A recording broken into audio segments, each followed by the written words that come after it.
అందరికీ నమస్కారం. తెలుగు కథల సంపుటి ఛానల్కి వెల్కమ్. మనం ఇప్పుడు చందమామ కథల్లోని అపూర్వుడి సాహసయాత్రలు 9వ భాగం చెప్పుకుందాం. ఇంతకు ముందు ఏం జరిగిందో ఒకసారి తెలుసుకుందాం.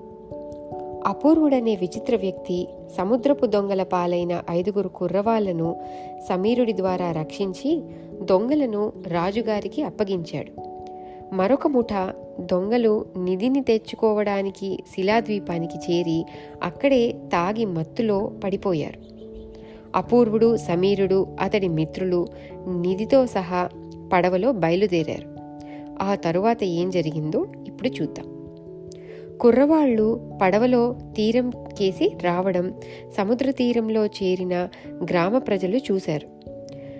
పరమ దుర్మార్గులైన సముద్రపు దొంగలను ఉపాయంతో బంధించి రాజుగారికి అప్పగించిన సమీరుడు, అతడి మిత్రులు మళ్లీ దేనికోసమో సముద్రంలోకి వెళ్లారన్న వార్త అప్పటికే చుట్టుపక్కల గ్రామాలకు వ్యాపించింది.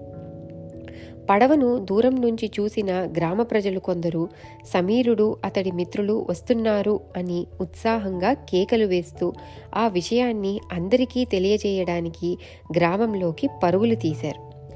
సముద్ర తీరానికి కొంత దూరంలో ఒక అందమైన ఉద్యానవనం మధ్య చిన్న భవనం ఒకటి ఉన్నది. విశ్రాంతి తీసుకోవడానికి ఎప్పుడైనా అక్కడికి రావడం రాజుకు అలవాటు. ఇప్పుడు కూడా రాజు ఆ విశ్రాంతి భవనంలోనే విడిది చేశారు. కుర్రవాళ్లు తీరం చేరుతున్నారన్న వార్త రాజుకు అందింది.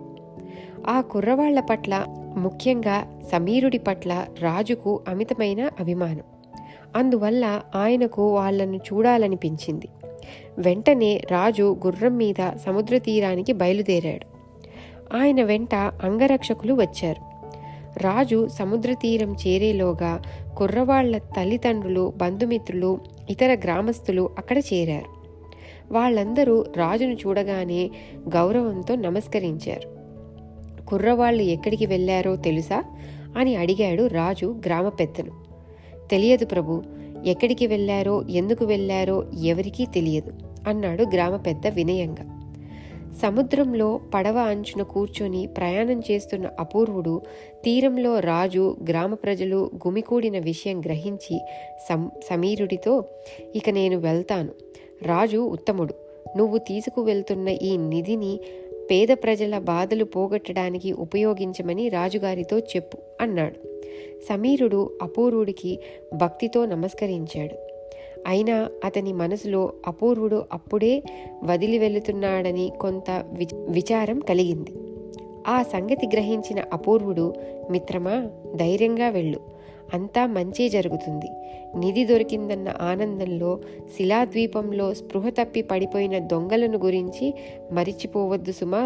వాళ్లను అలాగే వదిలేస్తే మరణించగలరు. వాళ్లను కాపాడమని రాజుగారికి చెప్పు అంటూ పడవపై నుంచి పక్కనే ఈదుతూ వస్తున్న గండుమీనం మీదికి ఉరికాడు. వెంటనే ఆ గండుమీనం పడవ నుంచి దూరంగా వెళ్ళసాగింది. సమీరుడు అటుకేసి తిరిగి చూశాడు. రెప్పపాటులో అది అమిత వేగంతో బాణంలా దూసుకుపోసాగింది. పడవ నది సముద్రంలో కలుస్తున్న ప్రాంతాన్ని చేరింది. అలలు తక్కువగా ఉండడం వల్ల అక్కడి జలం ప్రశాంతంగా ఉన్నది.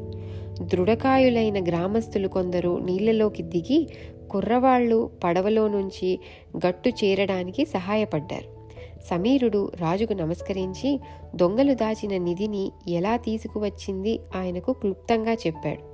పడవ దగ్గరికి వెళ్లి పెట్టెల నిండా ఉన్న నగలను, విలువైన ఆభరణాలను చూసిన రాజు ఆనందాశ్చర్యాలకు అవధులు లేవు. ఆ నిధిని పేదల బాధలు పోగొట్టడానికి ఉపయోగించగలమని సమీరుడికి ఆయన హామీ ఇచ్చాడు. అందుకు తగిన పథకాలు ఆలోచించమని రాజు సమీరుణ్ణి కోరాడు. ప్రభు, ఈ నిధిని తమ విశ్రాంతి భవనంలోనే దాచండి, అది అక్కడే సురక్షితంగా ఉంటుంది అన్నాడు సమీరుడు. అలాగే చేద్దాం అన్నాడు రాజు తల పంకిస్తూ. మరొక ముఖ్య విషయం ప్రభు అన్నాడు సమీరుడు. ఏమిటి అని అడిగాడు రాజు. శిలాద్వీపంలో చిక్కుకుపోయిన సముద్రపు దొంగలను అక్కడి నుంచి తీసుకురావాలి అన్నాడు సమీరుడు. ఎందుకు? వాళ్లను అక్కడే వదిలేస్తే ఏం అని అడిగాడు రాజు. చచ్చిపోతారు ప్రభు అన్నాడు సమీరుడు. వాళ్ళను అక్కడి నుంచి కాపాడి తీసుకువచ్చినా వాళ్లకు మరణశిక్షే విధించవలసి ఉంటుంది. ఎందరెందరో అమాయకులను హింసించి చంపి ఎన్నో కుటుంబాలను సర్వనాశనం చేసిన ఆ పరమ కిరాతకులకు అది సరి అయిన శిక్షే అవుతుంది. సరే, నీ ఇష్టానుసారం వాళ్లను మొదట ఇక్కడికి తీసుకువద్దాం, ఆ తరువాత న్యాయసమ్మతమైన శిక్ష వేద్దాం అని రాజు అంగరక్షకుల వైపు తిరిగి వాళ్లలో ఒకటి ద్వారా రాజధానికి సందేశం పంపాడు. ఆ తరువాత రాజాజ్ఞ ప్రకారం నిధిని భటులు రాజుగారి విశ్రాంతి భవనంలోకి తరలించారు. మధ్యాహ్నానికి రాజధాని నుంచి 50 మంది సైనికులతో 2 పెద్ద పడవలు నదీ సంగమం దగ్గరికి వచ్చి చేరాయి.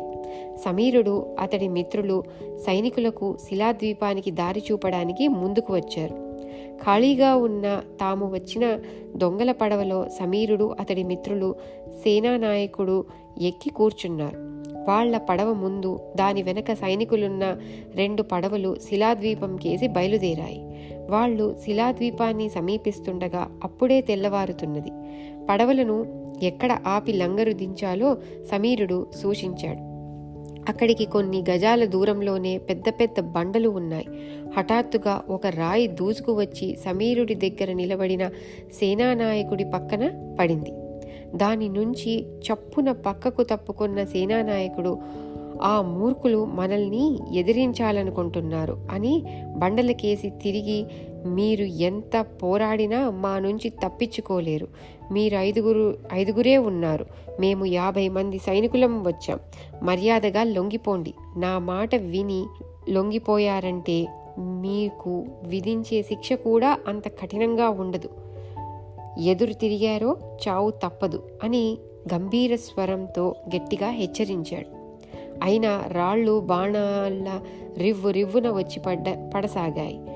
రాను రాను వాటి ఉధృత ఎక్కువయింది. వదలండి అని ఆజ్ఞాపించాడు సేనానాయకుడు. మరుక్షణమే రాళ్లు వస్తున్న దిక్కుకేసి ఒక్కసారిగా 50 బాణాలు దూసుకుపోయాయి. అటుపైన రాళ్లు పడడం ఆగిపోయింది. పడవలు సులభంగా బండలను సమీపించాయి. సేనానాయకుడు సమీరుడితో, ఆ దొంగల కంటపడకుండా నువ్వు నీ మిత్రులు ఇక్కడే పడవలో కూర్చోండి, మేము ఆ దుర్మార్గులను పట్టి బంధిస్తాం అంటూ కిందికి దిగాడు. సేనానాయకుడు లొంగిపొమ్మని మళ్లీ ఒకసారి దొంగలను గట్టిగా హెచ్చరించాడు. అయినా అటువైపు నుంచి సమాధానం ఏదీ రాలేదు. సైనికులు ఎత్తైన బండలపైకి ఎక్కి చూశారు, కానీ దొంగల జాడ లేదు. వాళ్ళు ఏ గుహలోనో దాక్కుని ఉంటారు అని సేనానాయకుడు 10 మంది సైనికులను ద్వీపముఖంలో కాపలాగా ఉంచి మిగతా 40 మందిని 5 చొప్పున 8 జట్లుగా విడదీసి వాళ్లను ద్వీపాన్ని ఒక్కసారిగా చుట్టుముట్టి గుహలన్నిటినీ వెదకమని ఆజ్ఞాపించాడు. సమీరుడు అతడి మిత్రులు పడవలో నిలబడి జరుగుతున్నదంతా గమనిస్తూ ఉన్నారు. సమీరా అన్న మధుర కంఠస్వరం విని సమీరుడు ఉలిక్కిపడి ఆ పిలుపు వినిపించిన దిక్కుకేసి చూశాడు. అపూర్వుడు ఒక బండమీద చిన్నగా నవ్వుతూ నిలబడి ఉన్నాడు. సముద్రపు దొంగలు ద్వీపం తూర్పు దిక్కున ఉన్న సొరంగంలో దాక్కుని ఉన్నారు. కాలయాపన కాకుండా ఆ సొరంగాన్ని వెతికించమని సేనానాయకుడితో చెప్పు అన్నాడు అపూర్వుడు. సమీరుడు అమితోత్సాహంతో పడవలో నుంచి కిందకి దూకి క్షణంలో సేనానాయకుడిని సమీపించాడు. నిన్ను పడవలోనే ఉండమన్నాను కదా, ఎందుకిలా వచ్చావు అన్నాడు సేనానాయకుడు ఆప్యాయంగా. నిజమే, అయినా మీకొక ముఖ్యమైన విషయం చెప్పాల్సి వచ్చింది. దొంగలు 5 ద్వీపం తూర్పు దిక్కున ఉన్న సొరంగంలో దాక్కుని ఉన్నారు అన్నాడు సమీరుడు. ఆ సంగతి నీకెలా తెలిసింది అని అడిగాడు సేనానాయకుడు. మొదట నిధిని ఎలా కనుగొన్నామో, దొంగల నుంచి ఎలా తప్పించుకున్నామో అలాగే ఇప్పుడు ఇది కూడా తెలిసింది అన్నాడు సమీరుడు చిన్నగా నవ్వుతూ. సమీరుడు నిజమే చెబుతున్నాడని గ్రహించాడు సేనానాయకుడు. వెంటనే అతడు 10 మంది సైనికులను సమీరుడు సూచించిన సొరంగం కేసి నడిపించాడు. సొరంగ ద్వారం సమీపించగానే మీరు దాక్కున్న స్థలం తెలిసిపోయింది. ఇప్పుడైనా గుట్టుగా లొంగిపోతారా, లేక మా చేత చావాలనుకుంటున్నారా అని హెచ్చరించాడు సేనానాయకుడు. మళ్ళీ చావు మాకు కాదు, మీకు. ఎవరైనా సొరంగంలోకి అడుగు పెట్టారో ప్రాణాలు దక్కవు, జాగ్రత్త అని హెచ్చరించాడు సొరంగంలోని దొంగల నాయకుడు. మరుక్షణమే సొరంగంలో ఆ చివరి నుంచి భయంకర కంఠస్వరం వినిపించింది. ఈ సొరంగం భయంకరమైన త్రాచుపాములకు నిలయం. మీరిక్కడ ఇంకొక నిమిషం ఆగారో భయంకరమైన చావు తప్పదు. త్రాచుపాముల కన్నా భయంకరంగా ఉన్న ఆ కంఠస్వరం విని దొంగల గడగడ వణికిపోయారు. త్రాచులకు నిలయమైన ఈ చీకటి సొరంగంలోకి మానవ మాత్రుడిలా వచ్చాడు. ఇది గుహను ఆవహించిన భూతం హెచ్చరిక కాదు కదా అని హడలిపోయారు వాళ్ళు. లొంగిపోదాం అన్నాడు దొంగల నాయకుడు. దొంగలు ఒక్కొక్కరుగా సొరంగం నుంచి చేతులు పైకెత్తి మెల్లగా బయటకు రాసాగారు. తలలు వంచుకొని నిలువెల్లా వణికిపోతూ సేనానాయకుడి ఎదుట నిలబడిన దొంగల రెక్కలు విరిచి కట్టారు సైనికులు. ఇంతటితో 9వ భాగం అయిపోయింది. మళ్ళీ 10వ భాగంతో మళ్ళీ కలుద్దాం.